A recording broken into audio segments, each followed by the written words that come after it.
Senhor presidente, mesa diretora, queria começar cumprimentando aí o nosso secretário Gustavo de Educação, já aproveitando para parabenizar todos os professores, inclusive o secretário, que já foi meu professor, e que cuida, aí, na minha opinião, de uma das melhores secretarias do município, diga-se de passagem.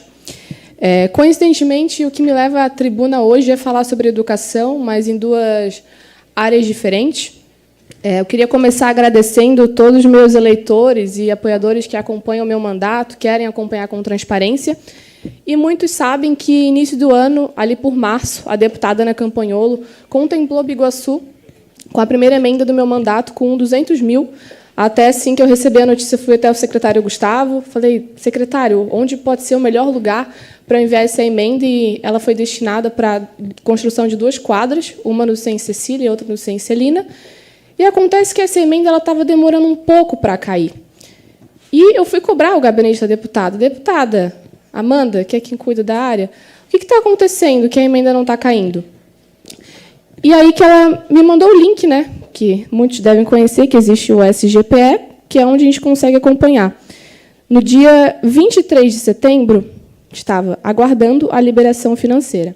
E no dia 24 de setembro, no processo está assim: a entidade encontra-se com pendências no DART, não permitindo o sistema gerar a transferência. Ou seja, a emenda demorou para cair e, quando ela caiu na conta da prefeitura, teoricamente voltou, porque quando você pega o CNPJ do município e coloca no DART, que é um sistema do governo para ver as pendências para com o governo, tem muitas pendências do município com o Estado.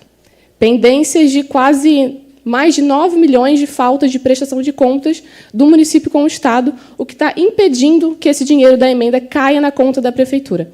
Então, eu venho aqui hoje porque professoras, mães das APPs que estão esperando essas quadras, vieram me chamar, Bia, a gente não sabe mais o que fazer, tem algo que a gente possa fazer junto contigo, cobrar a prefeitura para que seja resolvido?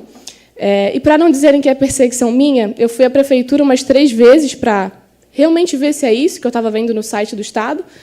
Não consegui a informação, consegui uma reunião agora para essa quinta-feira, e eu espero que esse caso seja resolvido, porque as mães, as professoras, as crianças estão esperando essa emenda que, desde março, o Biguaçu foi contemplada e que, infelizmente, não pode cair na conta. Outro assunto que eu queria falar, que também é sobre educação, e, inclusive, já queria parabenizar o vereador Israel pelo projeto, um projeto muito legal. A gente sabe a importância da gente preservar a ingenuidade das crianças. E algumas mães vieram entrar em contato comigo sobre os seus filhos que estudam na 6ª série, numa escola estadual, onde esses alunos, numa aula de ensino religioso, que, como o próprio nome diz, era para se falar do quê? Religião. Falava sobre sexo, sobre ideologia de perdão. Falava sobre sexo, ideologia de gênero, identidade sexual. O professor chegou a dizer que não existe homem nem mulher, dizendo, não, mas se tu é menino, tu pode virar menina. Se tu é menina, tu pode virar menino. Aí tu me fala, a gente que é adulto, a gente tem consciência para entender essas coisas. Agora tu vai colocar isso na cabeça de uma criança de 10 anos de idade? Falar sobre atração sexual? A criança nem sabe o que é atração sexual. Não é mesmo, vereador? Então, assim, eu tenho fotos aqui, gente, de materiais, e aí é o mais preocupante. É que foi conversado com a diretora e essa matéria nem na grade curricular está. Então, assim, chega de muitos professores, infelizmente, a gente tem muitos professores bons, muitos. A gente tem muitos exemplos na cidade, mas, infelizmente, tem professores que usam da abertura e da autoridade que eles têm como professor para colocar influência na cabeça das crianças. Ninguém está falando que é contra isso ou aquilo, mas não é o tipo de conteúdo que uma criança tem que ter em sala de aula, principalmente numa matéria de ensino religioso. E o pior, fala das outras religiões, mas, quando chega na hora de falar sobre a Bíblia, fala que a Bíblia é machista, que é homofóbica, e fala que a Bíblia degrine a imagem da mulher. Eu sei que tem muitos cristãos aqui na Câmara e sabem que é totalmente o contrário. A Bíblia sempre defendeu as mulheres, e não é à toa que a primeira pessoa que soube quando Jesus ressuscitou foi uma mulher. Jesus confiou a palavra numa mulher para contar que havia ressuscitado. E ainda usou um versículo que falava sobre que a mulher tem que ser submissa ao homem. A mulher tem que ser submissa ao homem de Deus. E o homem, contraposto isso, teria que dar a sua vida à mulher, assim como Cristo deu à igreja. Ou seja, uma missão muito maior.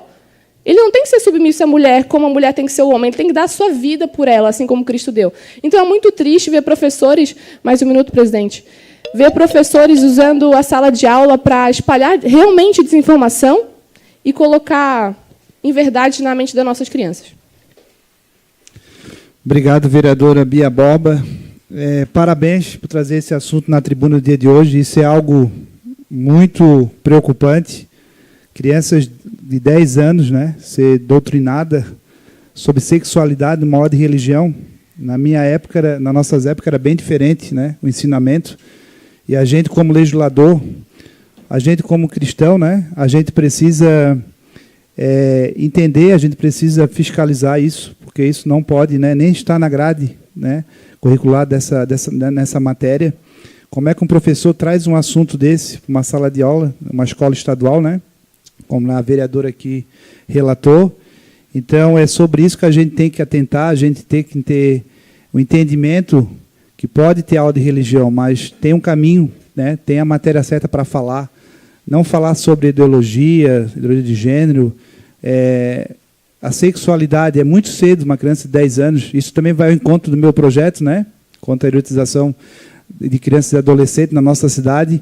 Então, isso é preocupante, isso não pode acontecer aqui em Biguaçu. A gente tem que legislar, fazer leis. A gente não pode deixar que entre na sala de aula, que isso atinja as nossas crianças, os nossos adolescentes, e principalmente essa geração e a geração futura. A gente está como vereador e a gente tem que cobrar, né, uma posição dessa escola, né, eu acho que até conversar com essa diretora, se for possível, me coloco à disposição, para a gente entender o porquê, né? A gente sabe, a gente conhece os professores, hoje é dia do professor, mas como é que um professor desse traz um assunto desse tão delicado, falando sobre sexualização, para uma sala de aula com criança de 10 anos? Eu tenho uma filha de 10 anos em casa e é algo que a gente não pode aceitar. Parabéns, tá? E pode contar comigo nessa causa aí, que eu acho muito preocupante e lamentável escutar isso hoje, né, aqui nessa casa. Apenas para finalizar, eu queria apenas frisar que as mães vieram até mim, a gente conversou com a diretora, foi informado que não estava na grade curricular, e eu fui até o gabinete novamente da deputada Ana Campanholo, nesse caso, para a gente fazer um pedido de informação. Já que é um caso de uma escola estadual, a gente falar com a própria deputada que cuida aí do Estado, para a gente fazer um pedido de informação sobre esse caso. Então, ele está muito bem encaminhado. Era isso, senhor presidente.